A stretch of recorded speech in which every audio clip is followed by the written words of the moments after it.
Moving on to audio marketing and podcasting.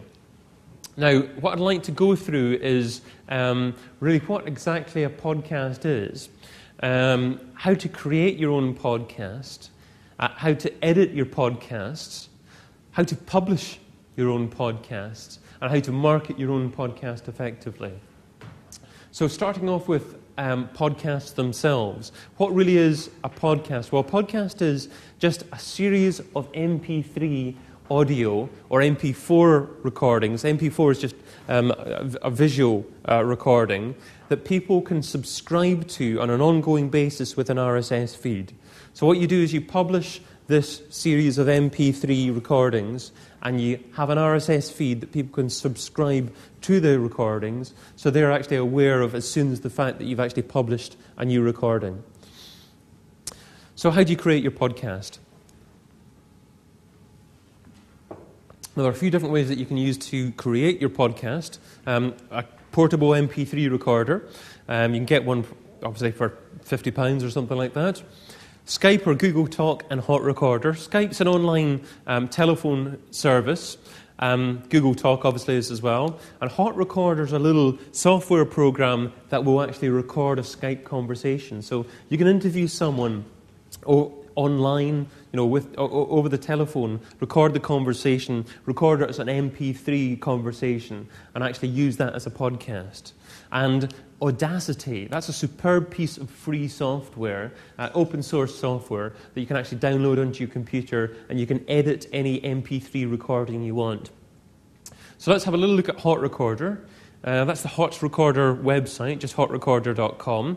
Now this is a recorder. They give you 2 minutes recording for free. Otherwise you pay, I think it's about $15 for the unlimited recording. So about £7 or something like that for unlimited recording. But it works really well. Works with Skype. If any of you used Skype before, that's Skype, working on a computer.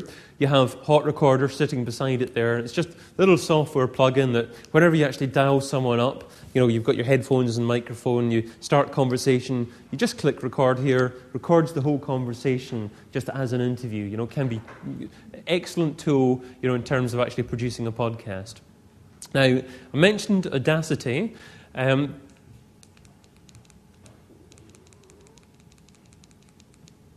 mentioned Audacity. That's the Audacity website. Now, all you do is you download this piece of software onto your computer, and that's what it looks like when it's actually recording. So when you're maybe playing back your MP3, or you can record directly onto Audacity if you want to, and that's basically the sound there. So if you often say or or you don't know what you're saying, then you can edit all this out of your recording and then just get the good stuff. So it's a really useful tool, free of charge to do. It just takes a couple of hours just to get used to it, but it's not that complicated really, and it's a really useful tool to use. And you can actually import music. You can have a musical intro or a musical exit to your podcast if you want to do that as well, and it's fairly easy to use Audacity for that. If you want to publish your podcast, obviously, PodPress is a fantastic plugin for WordPress. That's the PodPress website. And all you do to use this plugin to publish your podcast is you click on the download option for downloading PodPress onto your computer. And then what you do is you upload the file onto the plugins folder of your WordPress blog.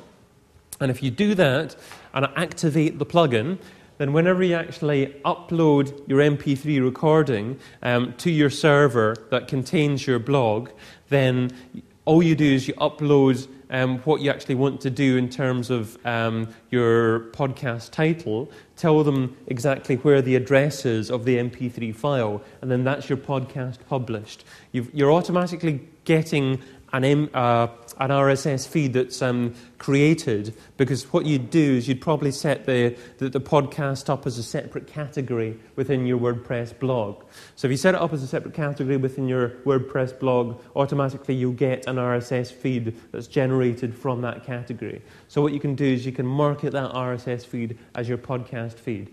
So you don't have to do it many times at all. You can do a podcast once a month or so. It doesn't have to be an ongoing basis, but it's important just to test audio marketing and see if people that are your blog readers maybe respond a little bit better to your audio recording. Maybe they'll be more likely to convert into purchasers if they actually hear your voice and they can put a human identity to what you're trying to say over the blog.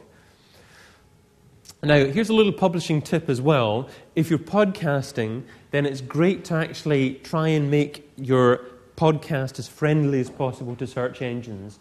Now, it's really tricky to tell search engines what a piece of audio is about. Search engines aren't quite good enough yet to be able to rank audio effectively. So what's probably a good option is actually to have your audio transcribed.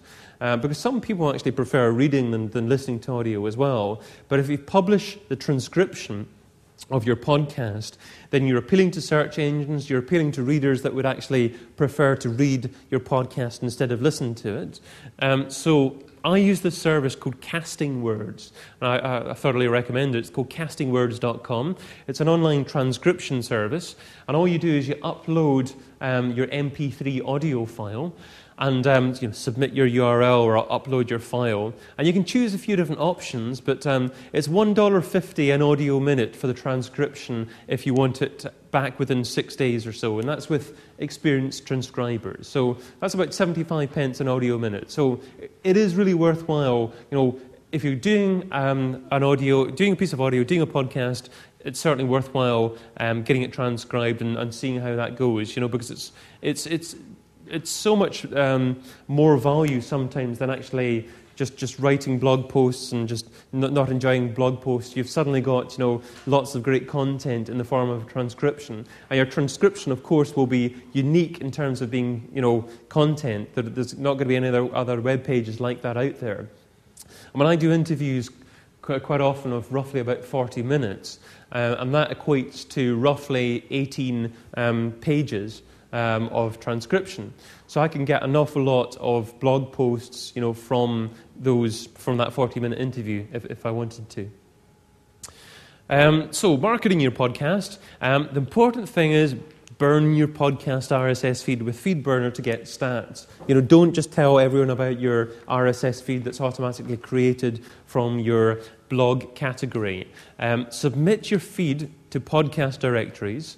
And also make sure you submit your feed to iTunes as well. You can easily get, instantaneously 10, 20, 30 visitors per day, listeners per day from iTunes once you actually get your podcast submitted and featured in iTunes.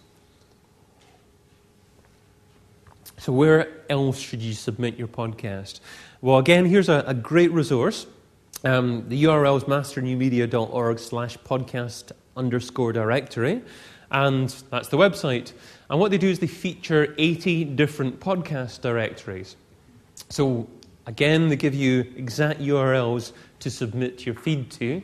So if you're doing an audio podcast, if you've done more than 2 or 3 and you're thinking, well, I might do this maybe once a month or so, definitely submit your podcast URL and your podcast RSS feed to these podcast directories.